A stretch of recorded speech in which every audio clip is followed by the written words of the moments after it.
Assalamualaikum warahmatullahi wabarakatuh. Perkenalkan dokter, saya Aisyah Padmatakin Nariswari, NIM 19.102.110.12 dari Lab C2, izin untuk melakukan presentasi mengenai asistensi Lab Activity Blok EMS 2022, yang mana di sini saya mendapatkan kasus daripada adrenal gland.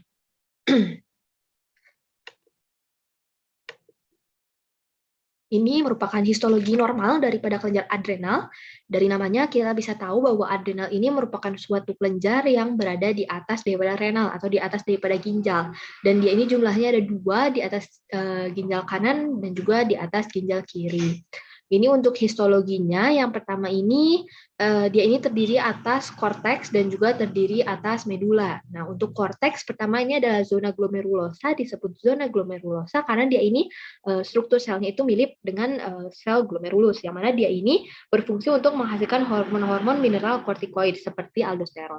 Selanjutnya adalah zona fasciculata, yang mana dia ini zona yang paling luas. Dia ini berfungsi untuk menghasilkan hormon daripada glukokortikoid seperti kortisol. Dan yang terakhir adalah zona reticularis, yang mana dia ini akan menghasilkan seks hormon seperti DHE. Nah, kemudian pada bagian medulanya, dia ini akan menghasilkan daripada katekolamin seperti norepinefrin dan juga epinefrin. Baik, ini untuk kasus yang didapatkan, yang mana di sini ada seorang pria dengan usia 22 tahun, yang mana di sini mengalami hipertensi, kemudian juga nyeri kepala yang episodik, kemudian juga berkeringat, adanya palpitasi selama beberapa bulan. Kemudian dia ini juga mengalami adanya nodul pada leher bagian kiri, dan nodulnya ini tidak sakit dan ini sudah berlangsung selama 2 bulan. Kemudian dia juga menyebutkan bahwa ayahnya itu meninggal pada usia 35 tahun tanpa alasan yang jelas. Jadi tiba-tiba meninggal pada usia 35 tahun, yang mana di sini karena adanya serangan jantung. Kemudian untuk 2 daripada saudaranya, dia itu sehat. Daripada adik dan juga kakaknya itu sehat. Kemudian untuk pemeriksaan fisik didapatkan adanya peningkatan daripada tekanan darah. Di sini didapatkan 150/90 mm air raksa. Kemudian untuk pulsasinya di sini 80 kali per menit dan reguler, ini normal. Kemudian didapatkan adanya pembesaran daripada nodus limfatikus sebesar 3 cm. Yang mana dia ini pada bagian lateral border, dan tapi dia ini terpisah dari lobus tiroid sinistra. Kemudian pada bagian jantung dan juga abdomen normal. Kemudian pada pasien ini dia dapatkan adanya nyeri kepala dan palpitasi ketika dia itu menunggu untuk dilakukan pemeriksaan daripada elektrokardiogram. Yang mana pada saat episode ini dia itu ketika dicek tekanan darahnya semakin meningkat, yaitu 180/110. Kemudian dari hasil lab didapatkan bahwa dia ini kalsiumnya ini normal, kemudian glukosanya juga normal dan tiroidnya juga normal. Kemudian didapatkan urinary metanefrin, yang mana dia ini merupakan produk daripada pemecahan daripada katekolamin. Yang mana di sini dapatkan peningkatan, yang mana di sini nilainya adalah 5,2 mg per desiliter. Untuk normalnya itu dia itu di bawah 1,3 mg per desiliter. Dan dari hasil CT scan didapatkan adanya nodul sebesar 4 cm pada bagian abdomennya di bagian sebelah kiri daripada kelenjar adrenal. Dan sedangkan untuk bagian kanannya ini normal. Di sini saya mendiagnosis pasien ini mengalami pheochromocytoma, yang mana dia ini merupakan suatu tumor vaskular yang kecil yang ada pada bagian medula daripada adrenal, yang mana nanti dia ini bisa menyebabkan sekresi yang irregular daripada epinefrin dan juga norepinefrin. Seperti yang sudah disebutkan tadi, bahwa untuk bagian medula ini menghasilkan hormon-hormon katekolamin seperti epinefrin dan juga norepinefrin. Di sini karena ada tumor, jadi dia ini menyebabkan peningkatan daripada sekresi epinefrin dan juga norepinefrin. Yang mana dia ini bisa menyebabkan peningkatan daripada tekanan darah, palpitasi, maupun adanya rasa pusing atau nyeri kepala. Untuk epidemiologinya, dia ini mengenai 2-8 orang dari 1 juta orang per tahun, dan dia ini juga terjadi pada 0,1% daripada pasien hipertensi, dan 10% ini ditemukan secara kebetulan. Untuk manifestasi klinis yang dapat terjadi, di sini ada hipertensi seperti pada pasien, ada nyeri kepala, ada keringat yang berlebih, ada takikardia dengan palpitasi, ada penurunan berat badan, maupun disertai dengan adanya cemas pada pasien.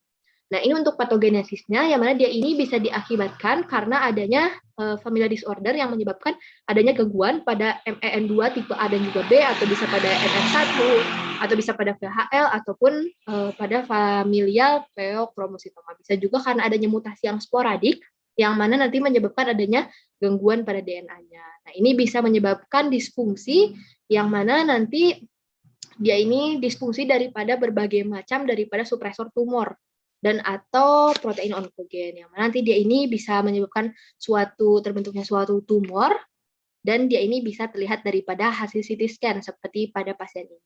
Kemudian dia ini juga bisa menyebabkan overproduksi daripada epinefrin dan juga norepinefrin, sehingga nanti dia ini bisa menyebabkan peningkatan daripada tekanan darah pada otak, ke bagian otak, dia ini bisa hingga menyebabkan pusing atau nyeri kepala, kemudian dia juga bisa menyebabkan adanya takikardi, bisa menyebabkan adanya hipertensi, kemudian juga dia ini bisa menyebabkan adanya vasokonstriksi daripada peripheral blood vessel atau pembuluh darah perifer. Ini bisa menyebabkan adanya Peller.